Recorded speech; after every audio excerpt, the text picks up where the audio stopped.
Hello दोस्तों, मैं UPSC वाला साइलेंट बॉय। तो आज का वीडियो में गाइडेंस से रिलेटेड हम लोग बातें करेंगे।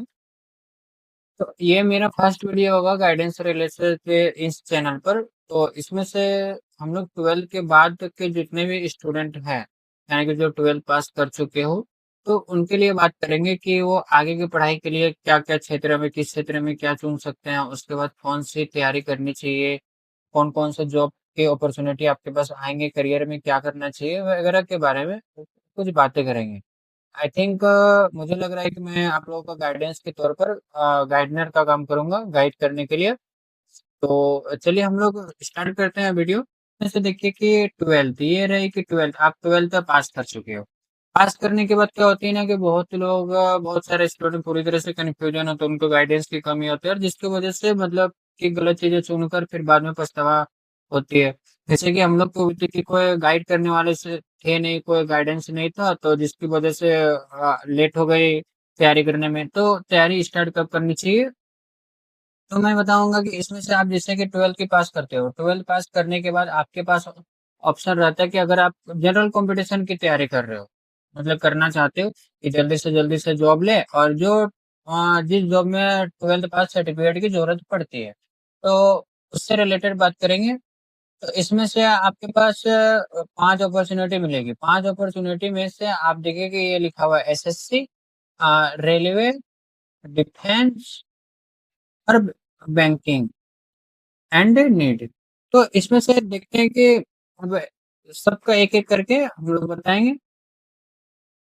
तो अब बात करते हैं कि ये गवर्नमेंट जॉब से रिलेटेड। तो गवर्नमेंट जॉब में अभी बात कर चुके हैं कि एसएससी है, railway, defence, police, banking, post office, state jobs. State job का अर्थ हो गया कि कोई भी राज्य में जो कोई भी राज्य सरकार द्वारा, यानी कि आप बोल सकते हो कि चीफ मिनिस्टर के थ्रू जो वैकेंसी निकलती है। और स्टेट लेवल की जो होती है, जैसे कि पुलिस की बात करें तो पुलिस एक स्टेट लेवल वाली होती है कि हर राज्य की अलग अलग पुलिस होती है।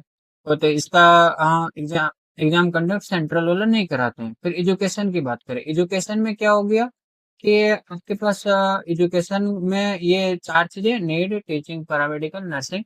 तो इसमें से हो जाता है कि ये चीज आ जाती है एजुकेशन में। टेक्निकल में आईआईटी, डिप्लोमा, अप्रेंटिस और टेक्नीशियन।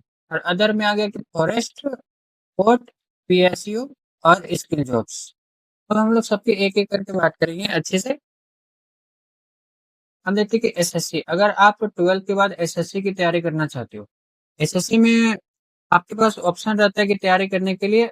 पहली ऑप्शन रहती है एसएससी सीएचएसएल। अब एसएससी सीएचएसएल, ये इसमें क्वालिफिकेशन आपका एलिजिबिलिटी मतलब कि रहेगी 12 पास। ठीक है। इसके बाद है एसएससी स्टेनोग्राफर। स्टेनोग्राफर में भी 12 पास है। हाँ, इसमें से दो ग्रुप की जॉब मिलेगी, ग्रुप सी और ग्रुप डी। अब बोलोगे कि ग्रुप सी और ग्रुप डी क्या हुई, तो हम शॉर्ट में सिंपल सी लैंग्वेज में बताते हैं कि group A B C D होती है। ग्रुप बोलो या ग्रेड बोलो, ए बी सी डी होती है। तो पहला में ए में आती है आईएएस ऑफिसर, आईपीएस वगैरह, जितना सबसे हायर पोस्ट की चीज जो होती है, जॉब्स होती है, वो सब आती है। उसके नीचे क्लर्क वगैरह ये सब मतलब कि आते हैं। उसके बाद एसएससी आप जीडी का कर सकते हो। इसमें जीडी का फॉर्म अप्लाई करने के लिए आपको 10th की मार्कशीट की जरूरत पड़ती है। तो उसमें जीडी में क्या हुआ कि जीडी में आर्मी से रिलेटेड बीएसएफ वगैरह, बॉर्डर सिक्योरिटी फोर्स वगैरह, वो सब चीज आती है। इसके बाद MTS, SSC MTS. SSC MTS में क्या होता है कि ये मल्टीटास्किंग फोर्स है, इसका फुल फॉर्म है एमटीएस का। तो इसमें से कर्मचारी लेवल की जो जॉब्स होती है ना, उस वो चीज होती है। सो 10th पास। इसके बाद सिलेक्शन पोस्ट की बात करें तो इसमें से 12वीं और ट्वेल्थ और ग्रेजुएशन, 3 लेवल का आपको जॉब मिलेगा। तो उसमें से जितना पढ़े लिखे हो उसके अनुसार पोस्ट की रहेगी, और किस लेवल का फॉर्म अप्लाई करें। इसके बाद एक होती है एसएससी सीजीएल। एसएससी सीजीएल में आपको कोई सा भी स्टेट वाला सीजीएल हो, यानी कि राज्य वाला या फिर कैबिनेट वाला, सबके लिए आपको ग्रेजुएशन ही चाहिए होगा। विदाउट ग्रेजुएशन आप सीजीएल का फॉर्म अप्लाई नहीं कर सकते। तो ये अभी एसएससी। अब हम बात करें कि एसएससी में तो आप बताए नहीं कि मतलब कि कैसे होगी प्रोसेस वगैरह। तो इसके लिए आप अगर कमेंट करते हो और इसमें से डिमांड करते हो कि एसएससी से रिलेटेड या फिर जितना भी बैंकिंग से रिलेटेड कैसे तैयारी करनी चाहिए, कहाँ से क्लास करनी चाहिए, क्या करनी चाहिए, कितने खर्चे वगैरह आएंगे क्लास वगैरह, वो सारा डिटेल, फुल्ली डिटेल में हम वीडियो में बनाएंगे। क्योंकि ये डिटेल में सिर्फ आप कैसे मतलब किस किस की फॉर्म अप्लाई कर सकते हो और तैयारी कर सकते हो उसके बारे में नेक्स्ट बात करते हैं हम लोग रेलवे की। ये आप देख सकते हो कि रेलवे है ना, रेलवे रिक्वायरमेंट। तो इसमें से रेलवे रिक्वायरमेंट की बात करें तो इसमें से आएगा आपका आरआरबी एनटीपीसी। एलिजिबिलिटी आप देख सकते हो, एलिजिबिलिटी मतलब क्या, एनटीपीसी का फॉर्म भरने के लिए आपको कौन सी सर्टिफिकेट चाहिए। इसमें 12वीं का सर्टिफिकेट चाहिए। इसके बाद आगे R RB group D. Group D सबसे लोअर वाला के लिए तो 10th पास। 10th के बाद ही तो आप आईटीआई का क्लास कर सकते हो ना। तो 10th और उसके साथ अगर आईटीआई आपके पास है किया हुआ तो उसमें से प्लस पॉइंट मिलता है। कि जैसे कि प्लस पॉइंट का अर्थ हो गया कि जैसे आप 10th पास किए हो और आपकी कट ऑफ बन रही है, थोड़ा कम भी कट ऑफ बन रही है ना, तो आपके पास आईटीआई का सर्टिफिकेट है, आप आईटीआई किए हुए हो, तो वो हो गया कि एक एक्स्ट्रा स्किल। तो उसमें से आपको जल्दी जॉब मिलने की चांस रहती है। फिर बात करते हैं आरआरबी टेक्नीशियन। टेक्नीशियन में भी ये डिप्लोमा का अर्थ क्या होता है कि 10th पास से प्लस आईटीआई और डिप्लोमा। डिप्लोमा में क्या होता है कि आप डिप्लोमा का पॉलिटेक्निक बोलते हो, जो कि 10th के बाद फॉर्म भरते हैं ना पॉलिटेक्निक की, जो 3 साल की कोर्स होती है पॉलिटेक्निक। ठीक है। और आरपीएफ कांस्टेबल। आरपीएफ कांस्टेबल यानी कि यहाँ देखिए लिखा हुआ है रेलवे प्रोटेक्शन फोर्स। इसमें से 10th पास चाहिए। ठीक। थोड़ा डिफेंस की बात करते हैं ना कि 10th के बाद 12th के बाद डिफेंस में जा सकते हैं, कौन कौन से डिफेंस में जा सकते हैं, किस किस को फॉर्म अप्लाई कर सकते हैं, किसमें आप जॉब कर सकते हो।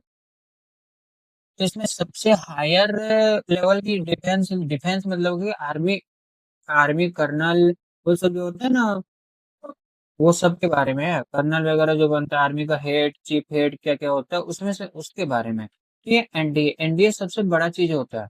आर्मी में जितना डिफेंस से रिलेटेड चीज हुई उसमें से सबसे बड़ा एनडीए और सीडीएस होता है। अब दोनों में कौन सा बड़ा होता है वो मुझे नहीं पता, पर सीडीएस और एनडीए, एनडीए अगर आप पास करते हो उसमें से ट्रेनिंग होगी तो थोड़ा दिन आर्मी में रहने के बाद फिर आपको बड़े बड़े पोस्टों पर कहीं भी आप जाते हो पूरा बटालियन आपके अंडर काम करेंगे, कर्नल वगैरह जो बनते हैं उसमें से। तो इसमें से एनडीए के थ्रू आप 3 क्षेत्र में तीनों में जा सकते हो।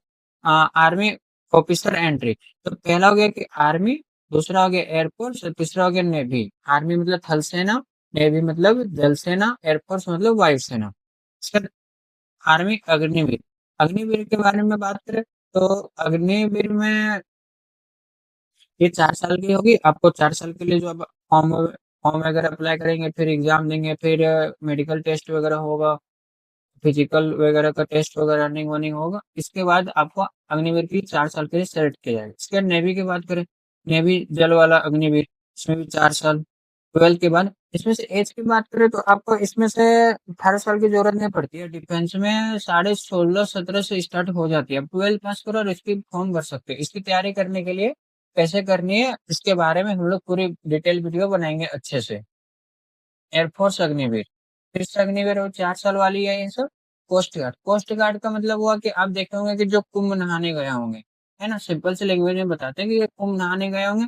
तो उसमें से आप जब नाव में चढ़े होंगे बीच गंगा, जो संगम में नहाने के लिए जाते हो वहां आप चढ़े होंगे ना, तो police red red coat type से पहन के वो मतलब कि नदी में वो घूमते थे, छोटा सा नाव की तरह, मतलब इलेक्ट्रिक वाला नाव की तरह उसमें से भर घूमते थे।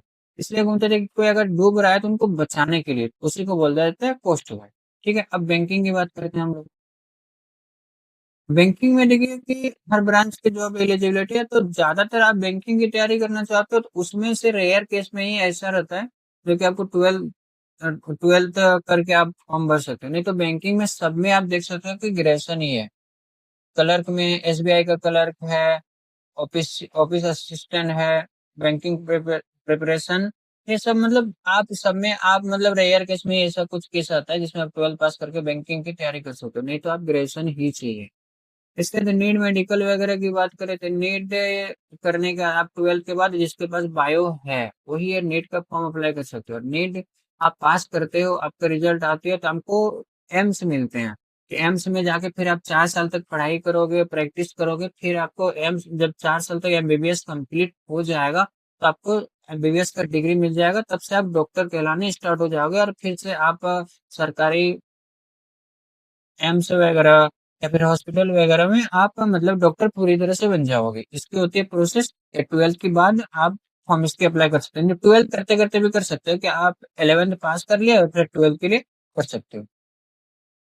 इसके बाद बीएससी नर्सिंग की बात करते हैं कि आमतौर पर 12वीं के बाद बीएससी नर्सिंग होती है। तो इसमें से बीएससी नर्सिंग क्या होती है कि ये इसमें आप बीएससी नर्सिंग कर लेते हो तो आपको ग्रेजुएशन की भी डिग्री मिल जाएगी साथ साथ में, और इसमें से एक छोटा सा डॉक्टर बोल सकते हो कि मतलब उनको एक प्रकार का डॉक्टर ही बोला जाता है। उसके बाद हुआ पैरामेडिकल। पैरामेडिकल एक होता है कि ये 10th के बाद भी कर सकते हो और 12th के बाद भी। ये सब जितना है ना, सबका मतलब कि आपको ट्रेनिंग करवाया जाता है और उसके बाद एक सर्टिफिकेट मिलता है आपको। उसके बाद आपको ये फॉर्म वगैरह मिलता है, तो आप उसमें से ये सब ट्रेनिंग सर्टिफिकेट है तो आप भर सकते हो। फार्मेसी रिलेटेड हुआ कि दवाई से रिलेटेड की पढ़ाई के लिए। इसका नीट एक एंट्रेंस एग्जाम है, लिखा हुआ है ना एंट्रेंस एग्जाम है।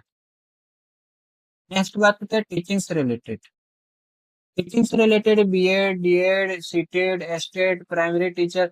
आप इसमें से टीचर बनना चाहोगे, अगर जल्दी से जल्दी बनना चाहते हो, जिसका एक ऑप्शन है कि आप 12 पास कीजिए, इसके बाद डीएलएड यानी कि बीटी में एडमिशन करवाइए और फिर आप सीटेड का फॉर्म अप्लाई कीजिए।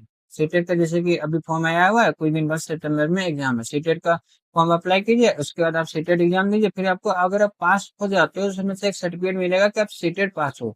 इसके बाद आप टीचर का फॉर्म भर सकते हैं। इसमें सीटेट पास और 12th के बाद डीएलएड किए हुए तो आपसे 1 to 5 का फॉर्म अप्लाई कर सकते हो, और बीएड वगैरह किए हुए तो उसमें 6 to 8 और 9-10 का कर सकते हो।